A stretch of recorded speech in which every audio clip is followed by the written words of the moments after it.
C'est pourquoi j'ai été content que le président Gbagbo est allé voir le président Ouattara à la présidence de la République. Il a prononcé 2 phrases, 2 mots-clés. Les gens n'ont pas entendu. Il a dit, je suis venu voir mon frère. Je pèse des mots. Le président Ouattara ne l'a pas rejeté. Il a dit, oui, le président Laurent Gbagbo est aussi mon frère. Ah, M. Derasuba, le président Gbagbo est mon père. Il dit que le président Ouattara est son frère. Mais le frère de mon père, c'est mon oncle. Si le président Ouattara est le frère du président Laurent Gbagbo, c'est que le président Ouattara est mon oncle. Moi, je n'étais pas candidat en 2011. Hein. Celui que je soutenais, c'était le président Laurent Gbagbo. Je les ai vus dans un fauteuil, ensemble. Quelle belle image. Oh, mesdames, mesdemoiselles et messieurs, permettez-moi de porter ma casquette de général pour être inspiré. Et permettez-moi de porter mes lunettes de général pour être inspiré. Depuis hier, nous sommes en train de voir cette image en boucle qui a été même postée par le petit voyou de Chris Yapi, que tous connaissons sa véritable identité et savons qui est derrière toute cette cabale manifeste d'un temps antique de Chris Yapi. Depuis hier, j'entends des commentaires, des politologues. Je vois des cyberactivistes très motivés et très zélés. Commençons à faire des vidéos. Blé Goudé a trahi. Blé Goudé, lui qui disait hier que le président Ouattara est un Burkinabé puissant. Aujourd'hui, Blé Goudé dit que le président Ouattara est son oncle. Trahison sur trahison. Je me suis assis pendant exactement près de 6 mois et j'ai étudié le dossier Charles Blé Goudé en tant que l'influenceur le plus complet et le plus redoutable au niveau de l'Afrique francophone. Je le dis et je l'assume. Celui qui estime que ce n'est pas le cas, tu prends un sujet d'actualité et toi et moi, on se teste là-dessus. Au final, on reconnaîtra que Baïgodo est le numéro 1, toute catégorie confondue sur n'importe quel sujet. On rentre dans la religion sur les réseaux sociaux numéro 1. On rentre sur le plan politique, je ne suis pas ton ami. Sujet d'actualité, là, je te tue. Mais on va parler face à face. Charles Blé Goudé, à quel âge? C'est la première question que je me suis posée. Quel est l'âge de Charles Blé Goudé? Est-il un jeune ou est-il un monsieur? Le premier constat que j'ai fait de nos jours, oh, j'ai envie d'accélérer et j'ai envie de parler très fort. Attends, arrêtez ceux qui tentent de me joindre. Le premier constat que nous faisons de nos jours, et qui est le plus triste, et qui est le plus malheureux, c'est qu'au niveau de l'Afrique, on a l'impression que lorsque tu as 30 ans, tu es jeune. Non. Le jeune est celui de 20 ans, de 18 ans à 29 ans. On peut le considérer comme étant jeune. À partir de 30 ans, mon ami, tu es un monsieur. À partir de 30 ans, tu es un adulte. À partir de 30 ans, tu es un responsable. On prend un homme qui avoisine les 50 ans. Et on veut faire de son destin un destin de l'homme qui est lié à vie, à pouvoir accompagner quelqu'un, à pouvoir défendre quelqu'un. Même si la personne est dans le tout, il doit aller dans le tout. Mesdames, mesdemoiselles et messieurs, j'ai peur pour l'avenir de notre pays. Et je vais vous dire pourquoi. Charles Blé Goudé a connu la prison, l'humiliation, a frôlé la mort. Il a vu ses parents mourir en Côte d'Ivoire. Ses frères sont morts. Il n'a pas eu l'opportunité de venir prendre le soin de s'incliner sur la tombe de ses parents. Mesdames, mesdemoiselles et messieurs, je m'assois ce jour et j'observe des types de langage d'un temps ancien, comme si nous étions encore à l'âge de la pierre taillée et l'âge de la pierre polie. Donnant la confirmation que sur les réseaux sociaux, nous avons une catégorie de microbes bipolaires qui pensent que la vie est régie en fonction de leur petit cerveau de moineau. Charles Blé Goudé, en exil, va à un procès. Au procès à la haie, s'il y a un homme politique qui, moi, m'a convaincu, s'appelle Charles Blé Goudé. Et je vous dis pourquoi. On a tous entendu l'homme politique Laurent Gbagbo se prononcer, parce qu'aujourd'hui, lorsque tu fais, je peux le dire, une critique où tu donnes ton opinion sur le président Laurent Gbagbo, tu deviens ennemi juré de certaines personnes comme si le président Laurent Gbagbo était Jésus-Christ de Nazareth. Même Dieu là, il y a des personnes qui lui disent, viens père, tu as foutu, donc on croit pas en toi. À partir du moment, mon frère, où tu es un Ivoirien, où tu n'es plus un gamin, que tu as des enfants, tu as le droit même de critiquer le président Alassane Ouattara. Parce que l'argent qu'il prend pour se payer lui-même là, c'est l'argent du contribuable. Donc appelons à être sérieux pour une fois, s'il vous plaît. Allons en profondeur. J'ai écouté le discours du président Laurent Gbagbo. J'ai écouté le discours de Charles Blé Goudé. Je viens de rire. Un homme qui n'a peur de rien. Un homme qui ne recule pas. En Côte d'Ivoire, à ce jour, si on veut parler de politique, il n'y a aucun homme politique qui vaut Charles Blé Goudé sur le terrain. En stratégie de mobilisation, en stratégie de chat, en débat intellectuel, il te couche. Il est le numéro 1. À l'heure où je vous parle, vis-à-vis de sa génération, il n'y a personne. Vous prenez Kakabe, vous prenez Jean-Luc Bion, il n'y a personne qui puisse se mesurer à Charles Blé Goudé. Ni au RHDP, ni au FPI, ni dans n'importe quel parti, il est le numéro 1. On définit aujourd'hui stratégie de mobilisation, Charles Blé Goudé les met tous KO. J'entends souvent dire des personnes qui disent, sans Gbagbo, Charles Blé Goudé n'est rien. J'ai envie de vous dire, sans Blé Goudé, Laurent Gbagbo n'aurait pas fait 3 ans au pouvoir. C'est la mobilisation de Charles Blé Goudé sur le terrain qui ont permis aux jeunes Ivoiriens que nous étions, à l'âge de 26 ans, 27 ans, de sortir dans les rues. Aujourd'hui, nous avons quel âge? 43 ans. On n'est plus des gamins qu'on pouvait manipuler, qu'on pouvait policer les télévisions. C'est fini cette époque-là. On a une catégorie de vieux politiciens qui ont raté leur vie politique, pratiquement tous au niveau de la Côte d'Ivoire, qui ont ce qu'on appelle la nostalgie du pouvoir, qui veulent toujours que nous puissions être ces petits gamins qui courent derrière eux, en levant les maillots, les t-shirts. C'est fini. Cette époque, j'aimerais vous rassurer, c'est fini. Un homme qui a des enfants, qui sa fille avec quel âge lorsqu'il part en prison, il sort de prison, sa fille à quel âge? On va essayer de le mettre toujours dans la gaminerie, dans l'enfantillage.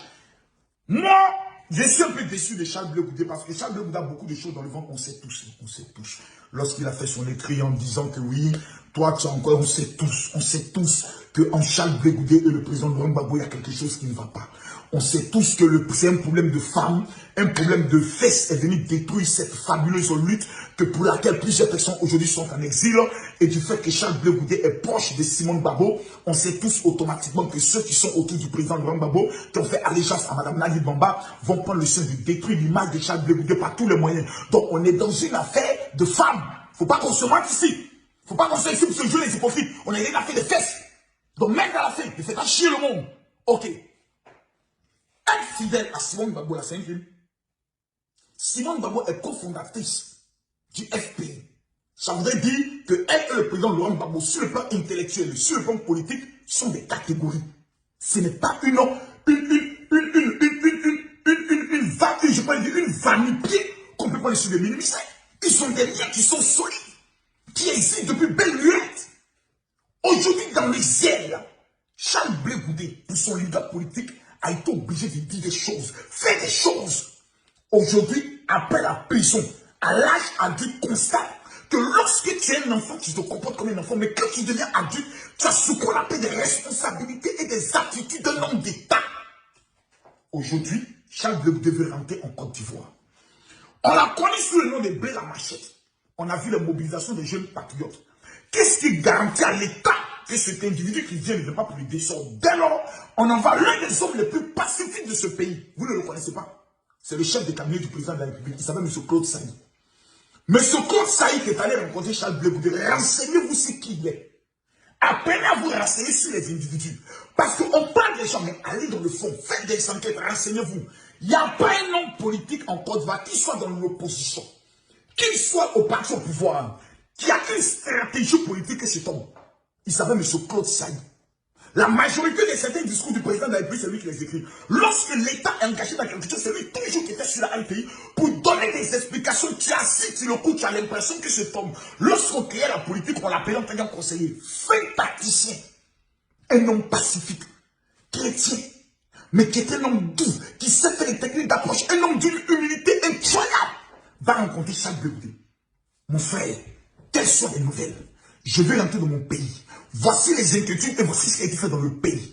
Nous ne voulons plus de désordre. Quels sont les gages? Je viens en tant qu'un homme de paix. J'ai vu mon père, qui s'appelle Laurent Gbagbo, aller voir le président Alassane Ouattara et nous dire au monde entier, je suis venu voir mon frère et dit, excusez-moi, le président Alassane Ouattara, donc le président Gbagbo nous confirme que l'homme qui est au pouvoir, qu'on a traité de Burkinabé, qu'on a traité de mal élu, était véritablement le président de la République de Côte d'Ivoire. Alors, mes frères, il n'y a plus de lutte. La Côte d'Ivoire est dirigée par un homme qu'on appelle Ado, la solution.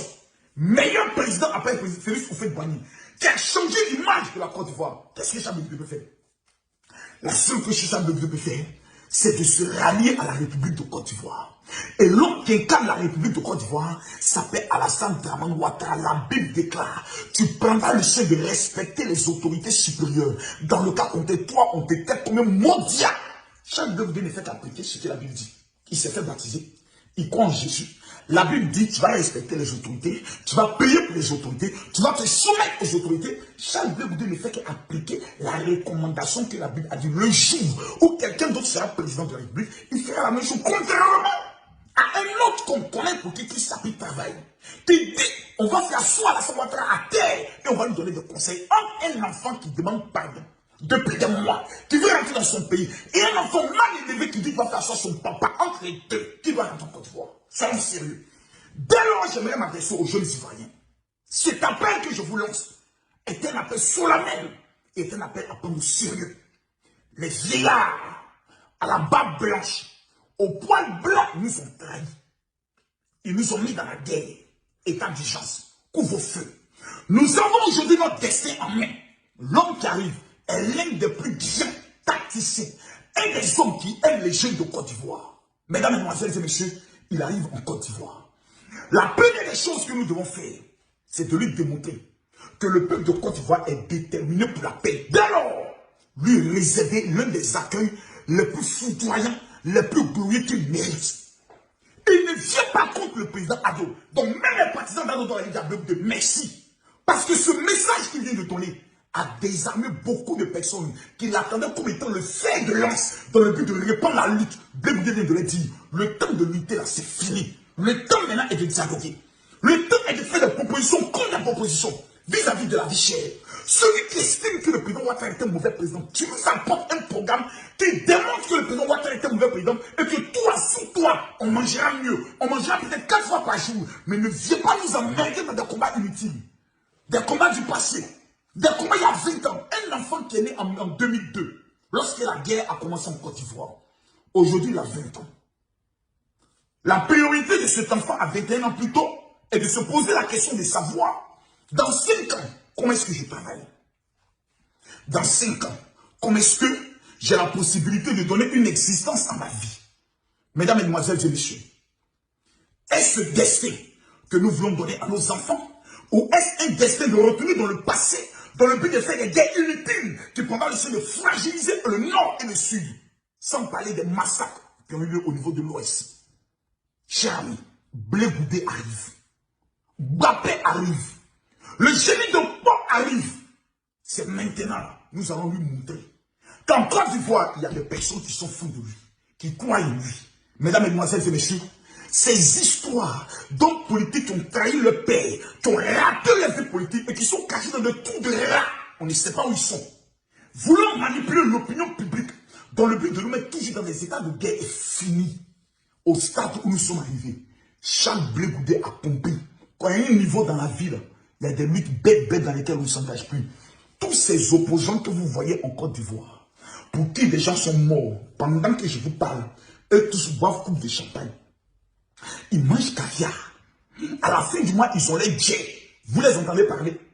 Est-ce que vous les entendez aujourd'hui parler? Plus personne ne parle. La vie est chère, plus personne ne parle. On augmente l'essence, plus personne ne parle. Quand vous voyez dans un pays où il n'y a plus d'opposition qui critique, qui fait des propositions ou qui appelle à des marches contre la vie chère, ne doutez plus, ne gênez plus, ne priez plus. Eux tous sont assis autour d'un gros plat de tchèques et sont en train de laper les meilleurs morceaux de la Côte d'Ivoire. Alassane Dramane Ouattara, dis-nous qui es-tu? Youbiou. Il a fermé tous les bouches et tous mangent. On dit le vieux peuple Koudou et Abidjan, son buzz mort. Ça s'appelle comment? Ado. C'est dans ça. Blé Boudet va rester ailleurs. Pendant qu'il a sa famille, pendant qu'il a ses enfants. Et c'est lui qui est en train de faire combat inutile. Et puis on dit lutter. nous on mange, on n'est plus. Nous tous, on veut voir clair dans le plat de Tchèque pour que chaque Ivoirien puisse enlever son morceau de viande et puis ensemble on va prendre le chien d'avancer. Dès lors, mesdames, mesdemoiselles et messieurs, le débat sur Charles Blé Goudé est le débat le plus pitoyable, le plus ridicule et le plus enfantin qui existe. Ceux qui ont véritablement trahi la lutte, nous les connaissons et vous les connaissez. En dehors de tout même, il n'y a jamais eu de lutte. C'était une affaire du plat du Tchèque où chacun voulait laper le plat. Ils devaient nous utiliser comme des moutons.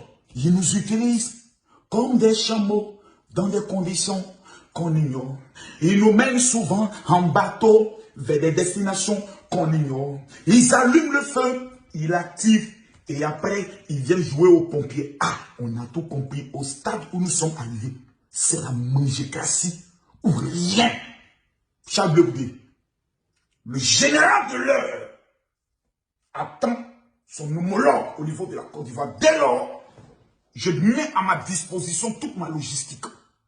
Et je demande à tous les Ivoiriens de se préparer maintenant au prochain mot d'ordre du général Kanyama Kosso en tant que président de la mobilisation de l'arrivée de Charles Blé Goudé au niveau de la Côte d'Ivoire. Je suis déterminé. Pas oui, préparez-vous. Vous me connaissez et je vous connais.